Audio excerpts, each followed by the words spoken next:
लगातार 3 दिन तक भारत कंटिन्यूसली इंटरनेशनल बॉर्डर्स की खिलाफ वर्जी करते हुए पाकिस्तान के सिटीज़ को निशाना बनाता रहा और सिविलियन आबादी और इंफ्रास्ट्रक्चर को नुकसान पहुंचाया गया।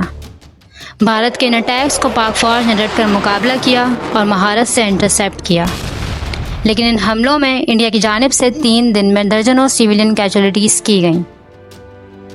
7 मई की रात भारत ने ऑपरेशन सिंदूर लॉन्च किया और जिसमें उन्होंने दावा किया कि हमने पाकिस्तान में टेररिस्ट कैंप्स को तबाह किया है, लेकिन हकीकत में इन हमलों में 26 सिविलियन शहीद किए गए, जिनमें 4 मासूम बच्चे शामिल थे और 50 के करीब सिविलियन जख्मी हुए।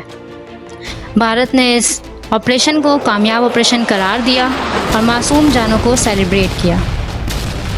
इंडिया ने इस हमले में एक मस्जिद को भी शहीद किया, नीलम झेलम हाइड्रो पावर प्रोजेक्ट को नुकसान पहुंचाया और पाकिस्तान के मुख्तलिफ शहरों में ड्रोन अटैक्स किए, जो कि खुले आम किसी दहशतगर्दी से कम नहीं और इंटरनेशनल बॉर्डर्स की वायलेशन है। और ये तमाम हमले रात के अंधेरे में सोते मासूम शहरियों पर किए गए।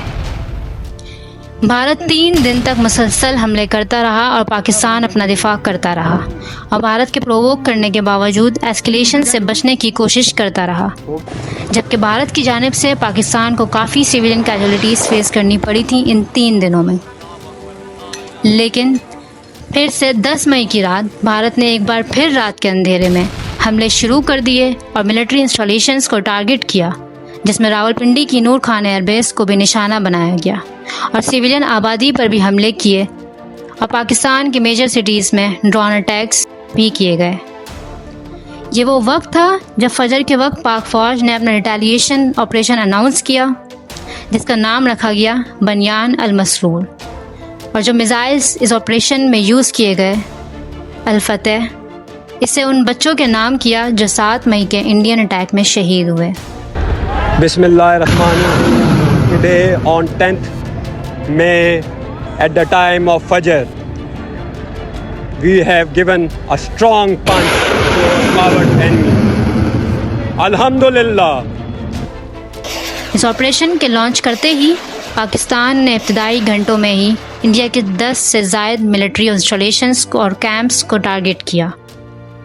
पाकिस्तान ने उधमपुर, पठानकोट, उरी, दरियानगरी, राजौरी, बठिंडा और गुजरात में मल्टीपल एयरबेसेस और मिलिट्री इंस्टॉलेशंस को टारगेट किया।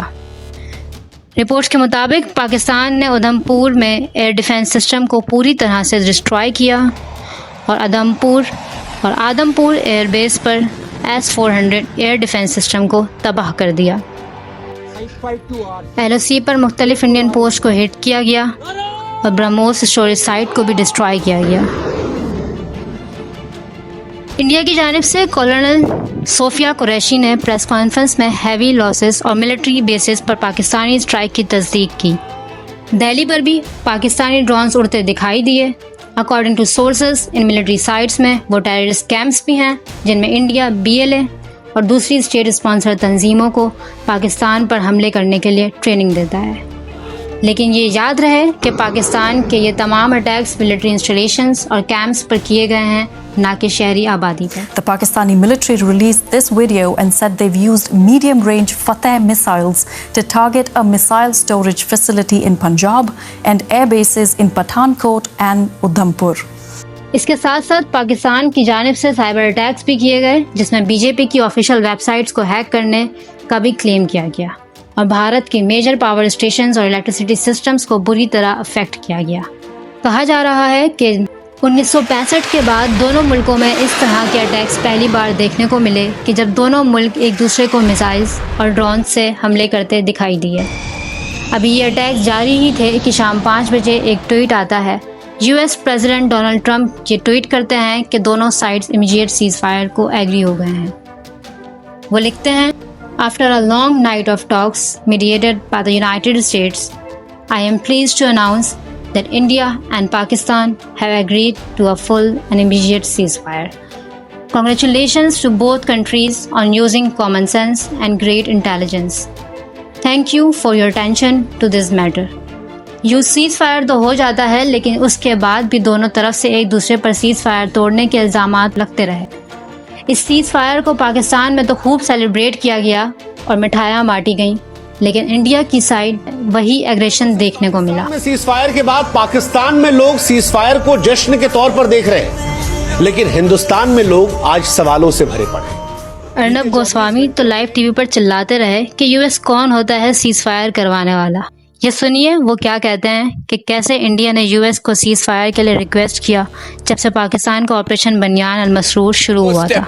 It is not the job of the President of the United States to make a claim when we haven't even agreed that this is a matter which requires his intervention. I mean, with the greatest of respect to the American President, he has no idea about the ground situation. He has no idea about what's happening here. अब उनसे कोई ये पूछे कि भाई इतनी over acting का क्या ही फायदा, जब उनकी अपनी फौज और गवर्नमेंट पाकिस्तान के रिटेलिएशन ऑपरेशन शुरू होने के बाद से ही कहना शुरू कर दिया था कि हम एस्केलेशन नहीं चाहते, और जिसका सबूत CNN पर निक रॉबर्टसन के इंटरव्यू से मिल जाता है। That this from the Pakistan perspective, their communications, how they were communicating with Secretary Rubio, that really put India on the back foot. It didn't know what had happened. India, according to Pakistan, reached out to Secretary Rubio, reached out to the Saudis, reached out to the Turks, reached out to others to find a diplomatic. अभी जब ये cease fire की बात चल ही रही थी, वो भी इंडिया की अपनी रिक्वेस्ट पर, और सीज फायर अनाउंस होने से कोई आधा घंटा पहले इंडिया ने पाकिस्तान के बोलारी एयरबेस पर हमला किया और एक स्क्वाड्रन लीडर उस्मान यूसुफ और 5 PAF जवानों को शहीद किया। इससे ये साफ मालूम होता है कि इंडिया कितने अपने वादों का ही पास रखने जानता है। अब सवाल ये उठता है कि इस पूरी जंग में जीता कौन, और क्या सीज फायर हतमी है या वक्ती। बज़ाहिर देखा जाए तो पाकिस्तान ने अपने से 3 गुना बड़े मुल्क और मिलिट्री इन साइज, बजट और बेहतर टेक्नोलॉजी वाले मुल्क को एक बड़ा धचका दिया है। पाकिस्तान ने चाइनीज़ फाइटर जेट्स की मदद से फ्रांस मेड राफेल, जो कि एक बड़ी जंगी टेक्नोलॉजी मानी जाती थी, को मार गिराया, जिसे इंडिया तो डिनाई कर रहा है, लेकिन इंटरनेशनल मीडिया इसकी तस्दीक कर चुका है। इस तमाम तर कॉन्फ्लिक्ट के दौरान इंडिया पाकिस्तान की स्टॉक मार्केट्स को भी बड़ा धचका लगा, लेकिन जाहिर है इंडिया पाकिस्तान से बड़ी मार्केट है तो नुकसान भी उनका कहीं ज़्यादा हुआ है। रॉयटर्स की रिपोर्ट के मुताबिक 4 दिन में इंडिया $83 बिलियन लॉस्ट कर चुका है। इस तमाम कॉन्फ्लिक्ट में पाकिस्तान ने दुनिया और ख़ासकर भारत को ये बता दिया है कि अगर उन्हें कोई शक बाकी भी था कि शायद पाकिस्तान के अपने अंदर ही कुछ ठीक नहीं चल रहा और अवाम गवर्नमेंट और फ़ौज के ख़िलाफ़ है, तो वो जो चाहें कर सकते हैं, तो यह गलतफहमी पाकिस्तानी अवाम और फ़ौज ने इंडिया की दूर कर दी होगी, और हो जानी चाहिए कि पाकिस्तान अमन चाहता है लेकिन अपनी सोवरेनिटी कॉम्प्रोमाइज़ नहीं करेगा और किसी भी हमले का भरपूर जवाब देगा। आपकी क्या राय है पाक फ़ौज के इस ऑपरेशन के बारे में और सीज़ फायर के बारे में? आप क्या राय रखते हैं, और ये बरकरार रहेगा या वक्ती है? कमेंट सेक्शन में अपनी राय ज़रूर दीजिए। अब दोनों तरफ जीत हार का एजेंडा तो चलता रहेगा, लेकिन फ़िलहाल सीज़ फायर हो गया है और दोनों मुल्कों को और इंसानियत के हक़ में एक बेहतर फ़ैसला किया गया है, और अब हम उम्मीद करते हैं कि मामलात को टेबल टॉक्स पर सॉल्व किया जाएगा और दोनों तरफ कुछ सेंस की बात होगी। Hope for humanity, hope for piece.